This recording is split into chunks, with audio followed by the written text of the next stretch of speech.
Welcome to our podcast, Resilient Heroes, where we are dedicated to showcasing the incredible journeys and contributions of women in the field of emergency management. I'm your host, Laura James.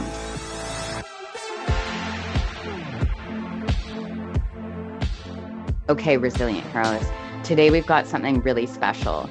Joining me are three amazing women from Broome County, New York, Cortnianne Williams, Sierra Kunig, and Glory Lugo-Vazquez. These women are fairly new to the emergency management field, but they are already making big waves as a dynamic dream team. We're going to talk about what brought them to the field of emergency management, how they're navigating the challenges they face daily, and the future they're helping to build, including how technology is shaping the future of emergency management and how they're supporting each other on a daily basis. I'm going to have each of them introduce themselves. While we have had in-person panel discussions for Resilient Heroes, this is the very first time we're dropping a podcast with a panel. So I'm going to have each of them introduce themselves so that you're able to recognize their voices as we move through the podcast. Let's start with Cortnianne. You go first. Cortnianne Williams. I'm Sierra Kunig. Glory Lugo-Vazquez. Okay, ladies, I would love to start by asking each of you, what inspired you to pursue a career in emergency management? And it's probably easiest to start in order. So Cortnianne, we'll start with you. Okay. I wouldn't say that I was exactly knowledgeable about what emergency management was or did. COVID-19 hit the world, and I was actually asked to help in our local emergency operations center in the logistics section. Once being part of such a big activation that honestly hasn't fully ended for a lot of communities, I knew this is what I wanted to pursue. I always wanted to help people growing up, so I was looking into law enforcement. Okay. But things changed for me after getting involved with the County Emergency Operations Center. So that's amazing. Thank you for sharing that. And you're really the first person that I've spoken to recently who said that COVID-19 was one of the things that sort of pushed them into the field. So thank you for sharing that. And I think for a lot of us in my generation, we were just graduating when 9/11 happened, and we were just in our first jobs in the workforce. And for myself, for example, that was the first thing that inspired me to really think about emergency management as a career path was 9/11. So thank you for sharing that. Sierra, what about you? Why did you choose EM?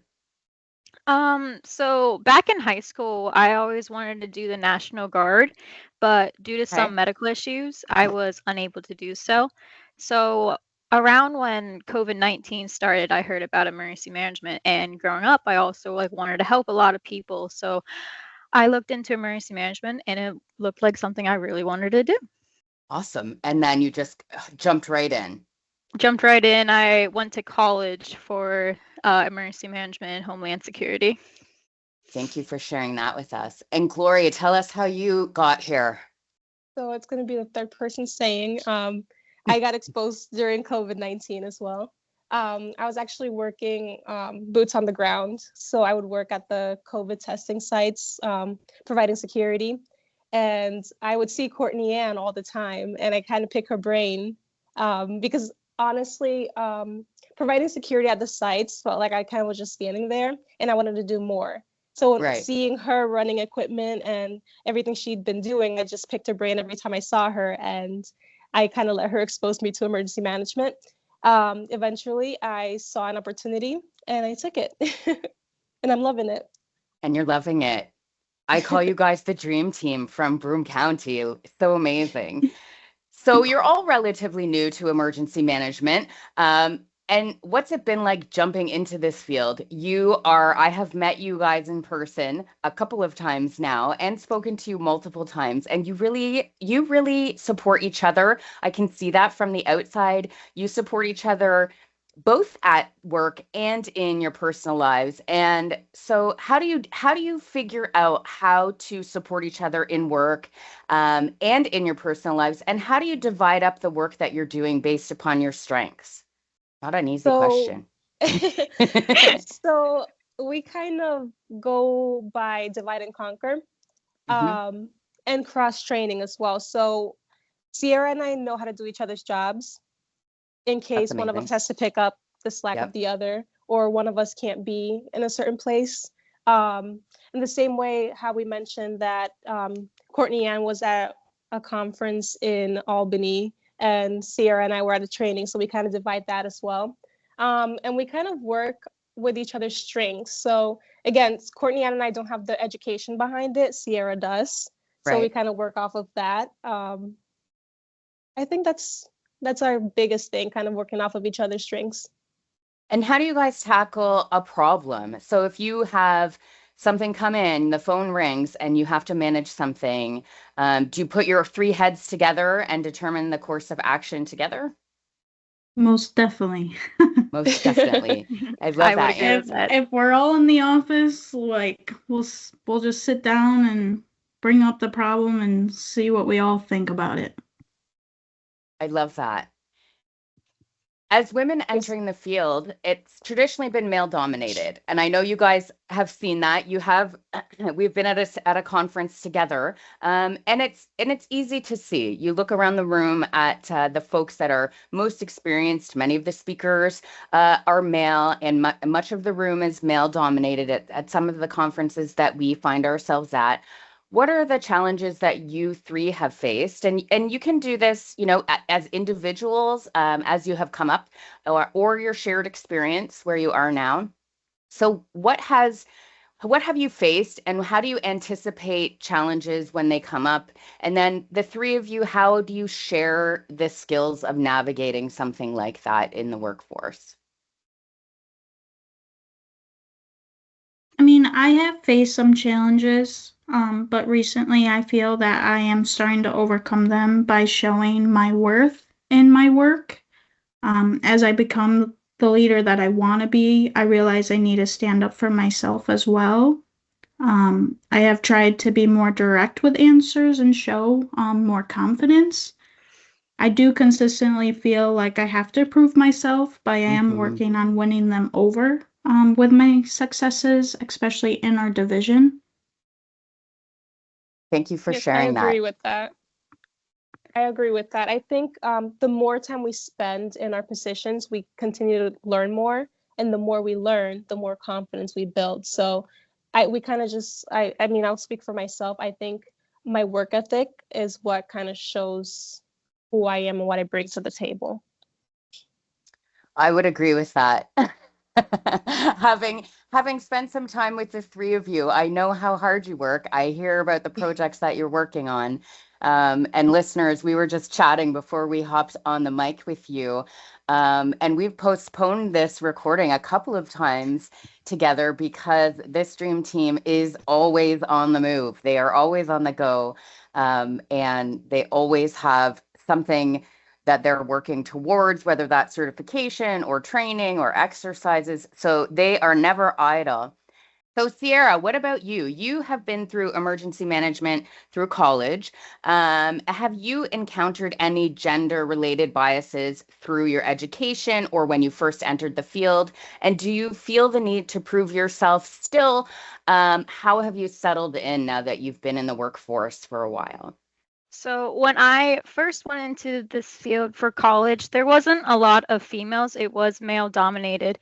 But going through the field in my college, I just continued to learn new things and gain some sort of experience.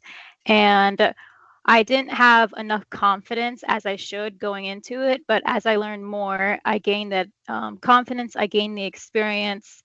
I looked up to certain people and they helped me along the route of going into the field for emergency management. You can always learn new things. It's not good to always rely on past experiences or past knowledge. It's always good to learn new things and improve your abilities. Having an open mind. So I'm going to ask a follow-up question for you three related to this. Do you guys feel like being a team of women, a force, so to speak, provides you with the additional support that maybe others might not have? Yes, I can say that with a lot of confidence. I think, again, we're the only females in our division right now. So we kind of understand where our minds and our thoughts lie when things come up. like when we have to go hands-on with something, we'll look at each other and we're like, we're gonna do that just like the guys are doing. And we understand where our thought process goes. So we kind of give that support to each other. If one of us is doubting ourselves, the other's like, you can do that. Like we really just understand what we're thinking because we relate as females. I think that is amazing. And so an extremely unique experience for the three of you. I mean, this is something that you'll never forget in your lifetime, that you've had this tight-knit group to support each other. And Cortnianne, I really liked what you said when you said, it's about knowing that you have a voice and then being confident to speak your mind. And I think for many of us, it took years in our career to get there. For me, I think I was in my mid-30s before I really felt confident to speak up in a room where I might not have, where my answer may not be quote unquote the right answer, but I have an opinion. So it sounds like the three of you really support each other in having that voice, and you allow each other to bounce off of each other. I love that for you. I think that's pretty amazing. So I'm going to ask you, in your opinion, what unique perspectives do you think that women bring to the field of emergency management? And I'm really interested to hear from all three of you. So I might start with you first, Glory.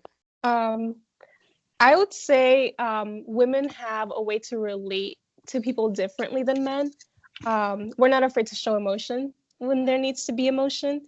And when people are in panic, they want to feel that kind of reassurance. Yes. And I feel like men don't want to show feelings because they, that's kind of how men are. They kind of keep feelings aside from whatever situation's happening, and women can do that. I agree with that. That's 100% right. And then what about you, Sierra or Cortnianne? How do you feel about what strengths or unique perspectives we bring to the field of emergency management? Mine kind of builds off of Glory. So I would say women are empathetic, and we understand what people need after a disaster. We try, like, as women, our best to help people because we care for them. And then we also would focus on that diverse needs of people, knowing that it's not just people, there's animals, there's children, there's the elderly, people with disabilities, making sure that they also get that extra help that they may need. So we just see the bigger picture that leads to that comprehensive emergency strategies that involve the whole community. And I would also say organization is key too. Just looking at the EOC, for instance, sometimes when you have a room full of people, usually our area is a little more cleaned up where other people might have stuff sprawled all over. So we kind of try to clean everybody's stuff up and keep up with that as women. That's just structure. What we do. You try and put the structure around the chaos. I love that. Sierra, do you have anything to add? They both nailed it. Yep. That was all the thing I was going to say. So they did amazing.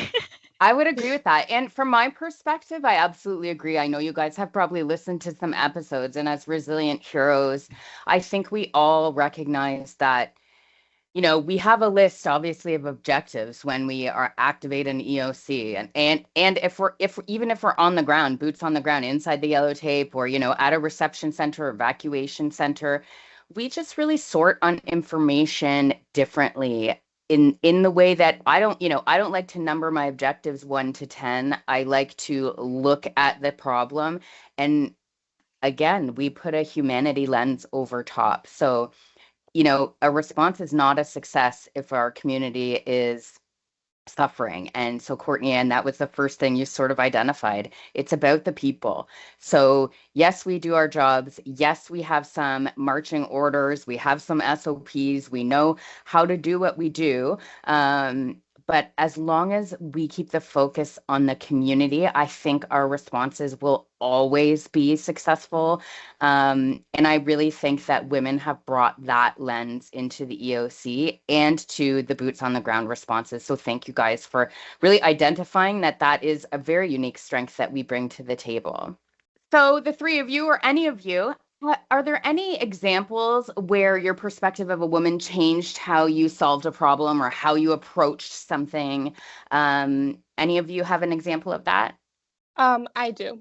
So we do a lot of events, especially during the summertime. We call it event season, where we move a lot of equipment. I learned to use like how to set up a light tower. I've moved like heavy equipment, and this job, I used to have my nails done. I was like, I consider myself a very like girly person, like a girly girl. I would agree with that assessment.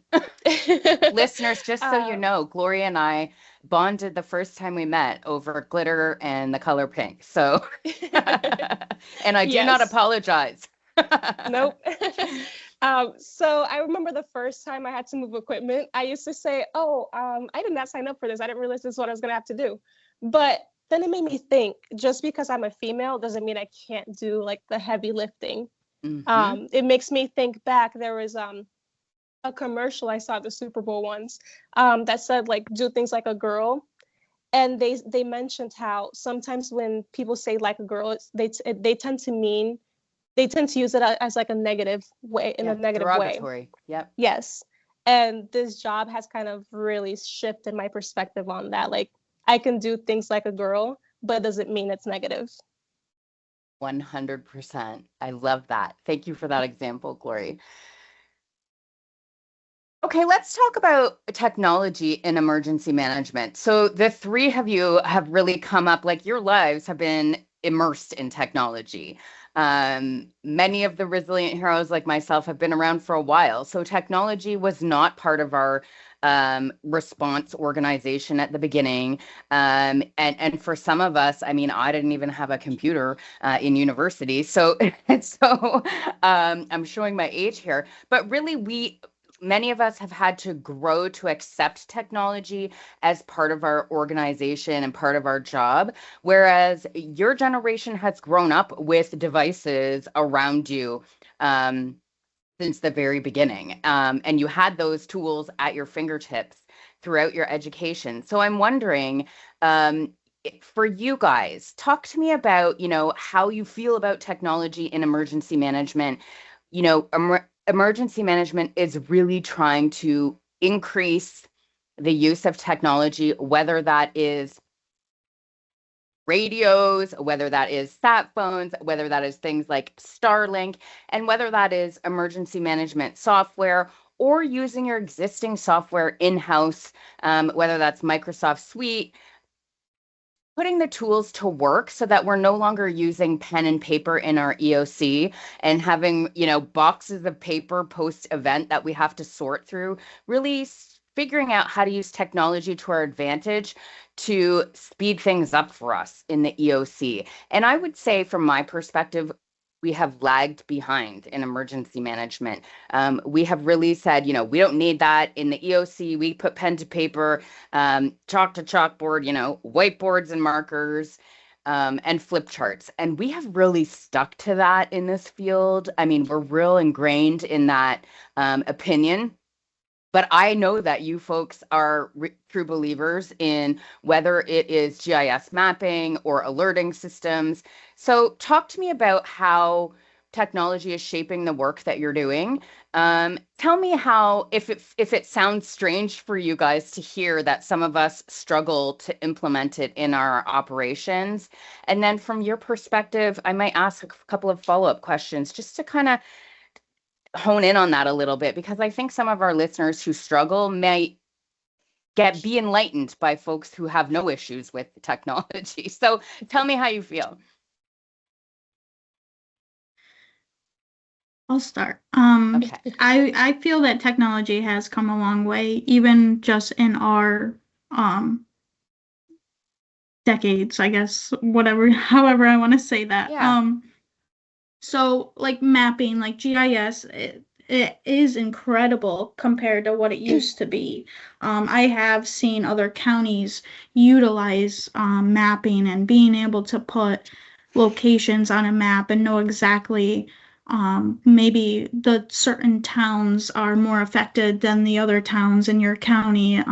It's a big deal. Our county, it can be completely different from the other side. So depending on the disaster, it might not affect everybody. So being able to use that technology is very pertinent. If we can pull the data faster, that can obviously save time, which could possibly save lives, depending on what we're doing in that incident, like evacuating and getting people to a safer place. We use an incident management software in Broome County, so we're able to track all of the things that we're doing for that incident in that software. We actually use that during daily operations as well as events going on so that we can track equipment that's being used for that incident or event and making sure that we schedule things. So it's very useful for that. And I would say that our office is diverse. We use the incident management software every day where other people in the office may only open that software during an actual incident in the EOC, or may rely on paper still. It's just that's how diverse our office can be. So I would feel like how I feel about technology is a lot of us do use it, but some are still in that realm of like paper and pen is just better for them. I get that. So thank you for sharing that. So, dear listeners, Cortnianne is clearly a supporter of incident management software, as am I. Now, guys, tell me how do you, knowing that you have a system and knowing that people use it for daily operations like you folks, and then you have folks that only come in during an activation or as needed, depending on what's happening in the county. How do you make sure that they feel supported? And do you feel like you have buy-in from your organization? And how do you make sure that you keep a comfort level for those folks who may not be as comfortable? Have you figured out how to do that? I'm asking for myself because I need some of those tips and tricks. So in our EOC, we actually have pads on the table. So not everybody has to be logged into the system. Okay. They can write it down and then someone else will put it into the system. Personally, I don't know if we all remember the Windows outage. I was kind of stunned by the fact that we had to activate the EOC because I come from a less developed country, let's call it. So it was more of like culture shock. I didn't think I could get that after living here for so many years. But the way that technology provides that convenience could be a negative thing because people don't know how to do things without the computer nowadays. Exactly. And one of the things we found during the Windows outage, one of the hospitals, the local hospitals here, was already going through a technology crisis. So they were already doing pen and paper, and they were the most resilient during the Windows outage. They knew what they were doing, so we kind of took notes from them. But in our EOC, we do have those pen and papers, and someone will, if you don't know how to use the system, just hand that pad over to somebody and they will input it for you. That's a great idea. And also thank you, Glory, for giving that example. And here's what I would say. Folks that exercise both in software and also using pen and paper, I think are the most successful when push comes to shove, because they understand that there's two methodologies. And I used to like to train that way myself so that we'd do a large scale exercise annually in my municipality, but then some smaller drills. And for the smaller drills, I might pull out the pads of paper and the paper forms again, just to remind folks, this is what you'll have to do if we have our very worst day, right? Yes. So that on the very worst day, it's not all chaos the whole time, but I also want to leave the door open to say that I don't want you to turn around and say no, because you have these paper forms. That's what I'm going to do all the time. So it sounds like you guys have found sort of a comfortable hybrid. And Glory, I also like that you pointed out there that you're learning from each of those experiences, whether that's your own internal experiences around how you prepare, but also watching how others have learned lessons. You're incorporating those lessons learned into your own organization, which Yes. I think is unique. I mean, I watch the news all the time. My favorite thing to do is watch the news, and wherever something is happening today, an emergency of some kind, that would be an activation. I just put like Toronto in front of that, in the news story instead, and think to myself, how would we do that? And you guys are actually doing that all the time within your own county, because you're looking around and saying, okay, this is what's happening to people around us, and what lessons can be learned. So that's super cool. Again, I think something that women do really well. So I always ask this here on Resilient Heroes. Mentorship is so critical in this field. It is super important. I feel that you guys have this super tight team. And so you're so lucky in ways that many women in the field haven't had. But I also know from speaking to each of you individually, you have had some strong mentors in the field. So I want to talk about that. Whether that's a mentor in emergency management, or if you've had a role model throughout your life that has really, made you push forward, made you believe in yourself. And then what made them stand out as a mentor or role model? And, whoever wants to start first. So I've had some mentors throughout college and into pursuing law enforcement. And there was some on the way through there that kind of pushed me to this new field in my head, emergency management, because it was definitely something I wasn't anticipating on doing. Mm-hmm. So I think a lot of things that I noticed with those women are like the confidence that they had when they pursued their leadership. So I think that's like my main thing that I want to try to do is show what type of leader I can be, and being confident as I go along through this field. I love that. So watching other women's in a room and seeing how confident they can be, and translating that into your own personal confidence. What about you, Sierra? I would say I've had a couple of people I've looked up to in college due to the fact that they've had so much experience and they had such a diverse background within emergency management and before they got into the field. I would, before I even went to college, we had a family friend who actually was in emergency management. And before I got to the field, I asked him questions on what it is, what to do, why he wanted to do it. And I would say that kind of helped me to go into the field of emergency management, because I looked up to him and it kind of made me feel that I could do this. Mm-hmm. And he just gave me that confidence that anyone can do this job if you put your mind to it. I love that. So you really had a conversation with somebody who dissuaded you from your fears and gave you that confidence to say, you can do this. You can do anything. You got it, yes. Girl. I love that. What about you, Glory? So I have had a few mentors as I've moved up. I've had two memorable ones. One, I used to limit myself physically using my brain, kind of like, oh, I can't do that, I'm too tiny. Right. So every time I said I couldn't do something, she would make me do it. And she said, you can do it, you just have to try. Yes. And that's what made her stand out for me. I had another one. She was my professor, my boss, and she trained me. So I had her Holy cow. 3 different, yes. In 3 I had capacities. Her in 3 different, yes. Yeah. And she kind of helped me get out of my shell, get out of my comfort zone, and in a way that I didn't have to change my personality to do whatever it is that I wanted to do. She kind of built me up that way.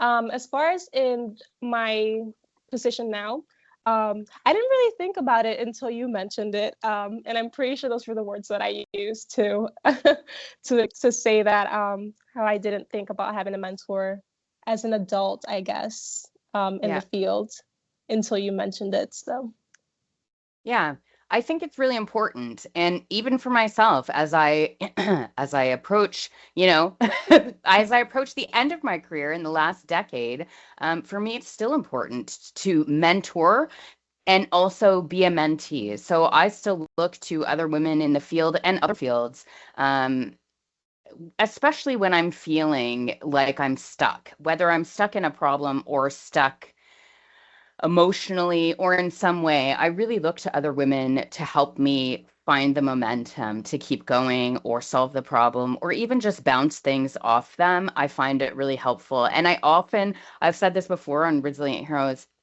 I'll often just put a question out in a group chat and say, hey, this is how I'm feeling. Has anyone else had this? And I'm guessing the three of you have a group chat already.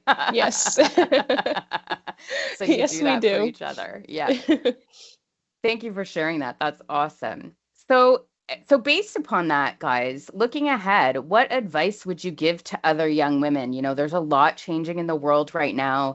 It can feel very strange for us in emergency management right now. There's a lot of uncertainty. So looking ahead, if there's Resilient Heroes listeners that are listening and hearing the three of you, what advice would you give them if they're considering getting into EM, whether that is volunteering, whether that is applying to a position or going into some kind of college or university program? What advice would you give them?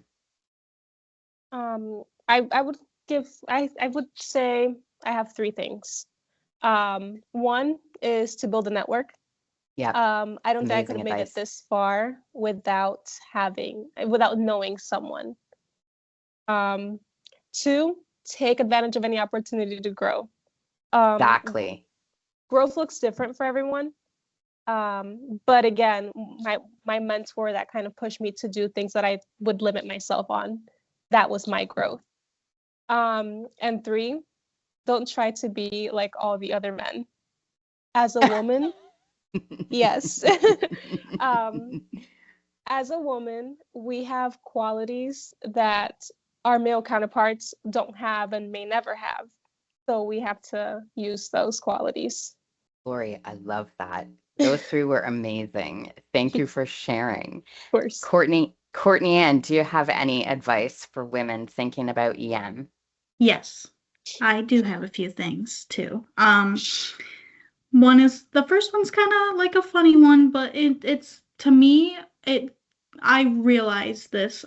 So like if you are going on vacation for a week and you are that person that wants to plan every day and be like, this is what we're doing Monday, this is what we're doing Tuesday. This is the field for you. You have no idea how much planning you do in your day-to-day life, that you use those skills later on.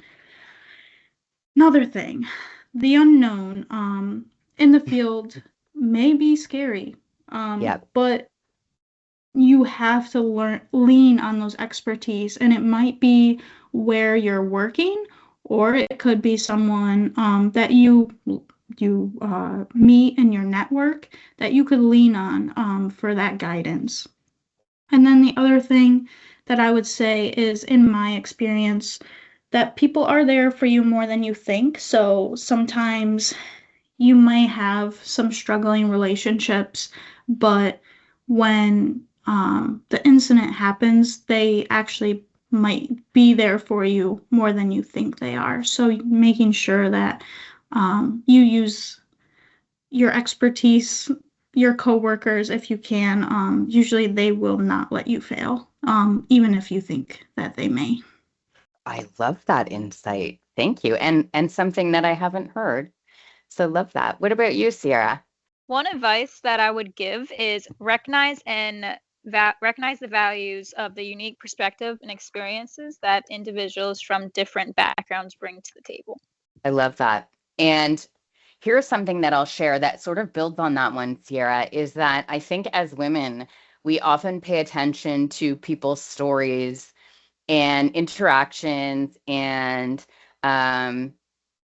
experience as we walk through the world in our daily operations, in regular meetings, in interactions in the lunchroom, etc. And that squirreling that information away can be super helpful, because you may draw upon that memory of that person saying, hey, I did this before, and be able to pull that out and say, hey, I remember him talking about this thing that happened 15 years ago. And then you can draw upon that person's experience because you have paid attention, and filed that away in your files of, who knows what in the world. So thank you for sharing that. That one is amazing.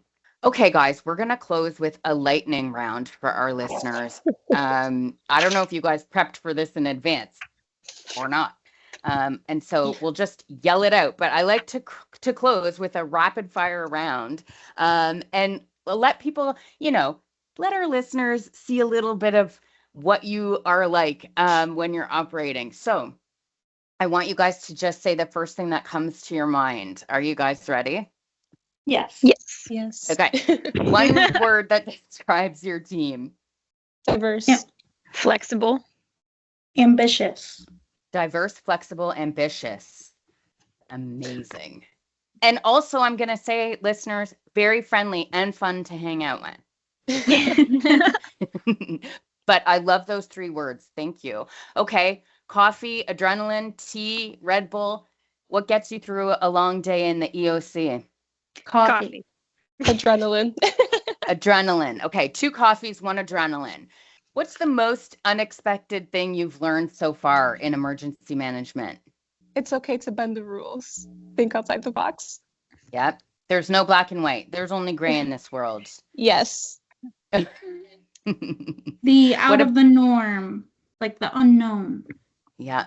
What about you, Sierra? Seeing how complex the reunification process is. Oh, yes, that's a big one. And once you are exposed, it really enlightens you to what the realities of that look like. So you're right. Okay, finish this sentence. We're gonna let each of you finish this sentence. So, Cortnianne, emergency management needs more people. Glory, emergency management needs more women. Yes, girl. Sierra, emergency management needs more. I would say coffee. I would have said the other ones, but they both took it. So I would say we need more coffee. We need more coffee. Yes. I would love to thank the 3 of you for sharing your energy, your insight, and being really courageous today and being truthful and honest for our listeners. It's really insightful for folks like me who have been around for a really long time. It's also super helpful for folks that are just starting out. I mean, there's a lot of women out there who are struggling to figure out how to choose something that helps them feel like they're making a difference in the world. And I know from spending time with you guys that really is the driver for you. And that is the reason why you show up 150% every day. So I would love to thank you 3 for joining us here on Resilient Heroes.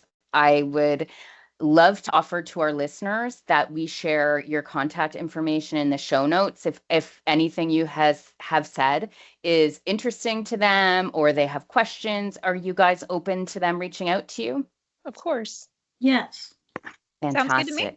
Keep the network going, supporting the women as we go. So friends, thank you so much. And I look forward to having you guys back on Resilient Heroes.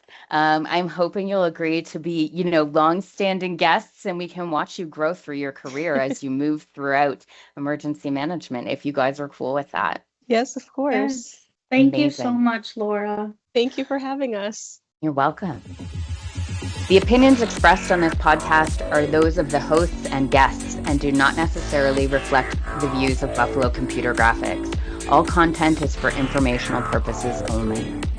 Are you or someone you know a resilient hero and would be interested in contributing to our podcast? We would love to hear from you.